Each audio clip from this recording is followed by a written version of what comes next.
میخوام بگم چرا شبها خوابت نمیبره؟ فکرت زیاده. هنوز داری فردا رو میچینی. من روشنم. گوشی روشنه؟ اوه. قاتل ملاتونینه. استرس داری؟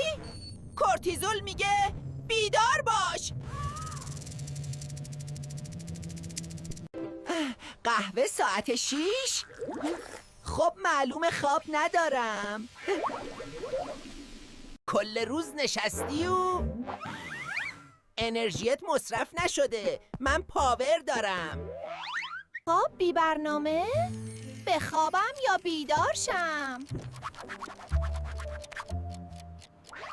اتاقم شلوغه؟